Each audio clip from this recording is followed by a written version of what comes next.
याद है ना वो मोटी सी कमर वाली बहू? उनके दिन अभी भी नहीं फिरे। वो फिर एक बार अपनी कमर को लेकर चर्चा में है। कैसे? देखिए। क्या करूं, मेरी मोटी कमर का सब मजाक उड़ाते हैं। माँ जी तो ऐसे करती है जैसे मैं कोई डायन हूँ। ना कहीं साथ ले जाती है, ना ही किसी से मुझे मिलवाती है। अरे मीना, तो कोशिश क्यों नहीं करती कि तेरी कमर थोड़ी पतली हो जाए? अब देख ना, मेरे ऑफिस में भी उस दिन तेरा कितना मजाक बना था, याद है ना? मीना को पति से ये उम्मीद तो बिल्कुल नहीं थी।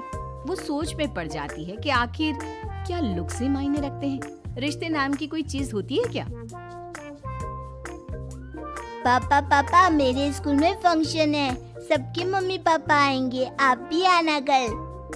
अरे नहीं बेटा, कल तो मेरी जरूरी मीटिंग है, कल नहीं हो पाएगा बेटा।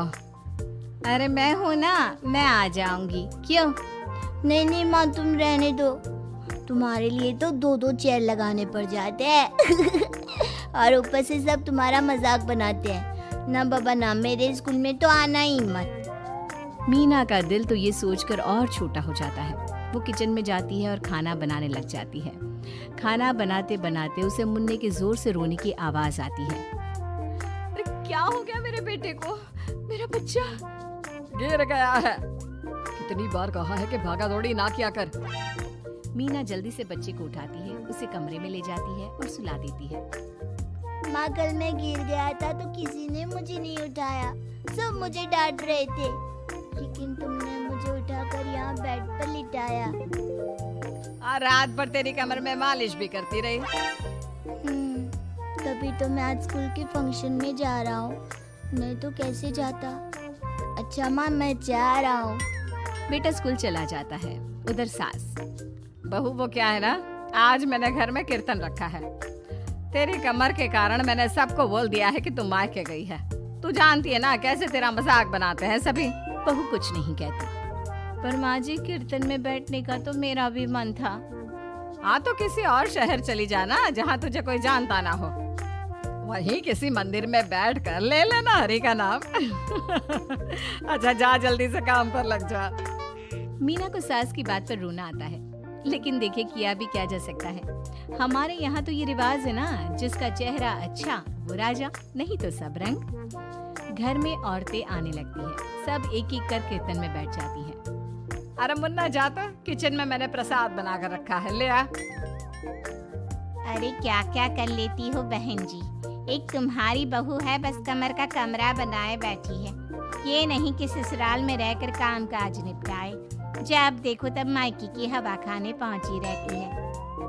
तभी दूसरी कहती है, मैंने तो घर में मना कर दिया था कि कोई खाना नहीं खाना, बहन जी के घर कीर्तन है, मैं सबका खाना लेकर आऊंगी। लेकिन यहाँ तो लग रहा है कि प्रसाद के भी लाले पड़े हैं। अरे कर देना पागलों वाली बात, खाना भी बना कर रखा है मैंने। अरे कमला, जा जाकर कीर्तन के बाद जो मैंने खाना बनाया है ना, सबको लगा देना। अरे बहू से ज्यादा तो आपके साथ ये कमला ही रहती है। हाँ तो क्या अब नौकरानी से करवा दी थी बेटे की शादी। कमला किचन में जाती है, जहाँ बेचारी मीना पसीने से तर खाना पीना और किचन के काम में लगी होती है। कैसी हो भाभी, ऐसी सास के साथ कैसे गुजारा कर रही हो? पता है बाहर कह रही है कि सारा खाना और प्रसाद उन्होंने बनाए हैं। अरे कोई बात नहीं ना कमला, वो क्या है ना, मेरी कमर मोटी है, इसलिए वो मुझे किसी के सामने नहीं ले जा सकती हैं। अरे तो मैं कौन सी सुस्मिता सेन हूँ, लेकिन देखो मेरी सास मुझे कितने गर्व से मिलाती है सभी से। देखो मीना भाभी, आपको सबने ये बता रखा है कि आप अच्छी नहीं हो, सुंदर नहीं हो, लेकिन बात ये कि आपका चेहरा इतना प्यारा है कि क्या कहूँ। पता है भाभी, आपके चेहरे के नूर से तो सारा मोहल्ला रोशन है। मीना को बहुत दिनों के बाद किसी के प्यार के 2 बोल सुनने मिले थे। वो खुश हो जाती है और कमला से दिल से बात करने लगती है। पता है कमला, जब मैं कॉलेज में थी ना, तो एक बार मेरी तस्वीर अखबार में छपी थी। मैं फूलों की प्रदर्शनी देखने गई थी, तो वहाँ किसी ने फूल के साथ मेरी फोटो खींची थी और लिखा था फूल से भी सुंदर। लेकिन अभी भाभी आप ऐसी हो, फूल से भी सुंदर। अरे कमर मोटी है तो क्या हो गया, क्या सब में सारी खूबियाँ होती है? अपनी सास को ही देख लो, ऐसा लगता है जैसे चूल्हे में कोयला जल गया हो। भैया भी माना पतले हैं, लेकिन है तो माँ की तरह काले ही ना। वो तो भला हो भगवान का कि मुन्ना आप पर गया है, गोरा और सुंदर। मीना को कमला की बात समझ में आ रही थी। पहली बार किसी ने उससे अच्छे से बात की थी तो उसे रोना आ जाता है। भाभी एक काम करो ना, कुछ दिनों के लिए मायके होकर आओ।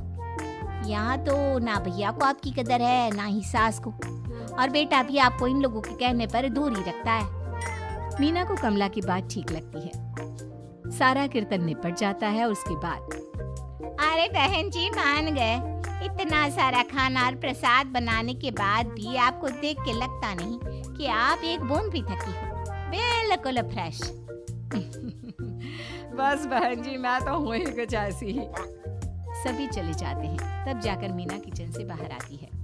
अरे कहाँ जा रही है? थक गई हूँ मैं, चाय लेकर आ जा। माँ जी चक्कर आ रहा है, सर दुख रहा है, कब से किचन में बंद थी, गर्मी में पसीना भी बहुत आ रहा था, जरा कमरे तक जाकर पसीना सुखा लूं। अरे तो होती ना कम से कमर की मालकिन, बिठा देती मैं सबके सामने। अब क्या आपने बेइज्जती कराती?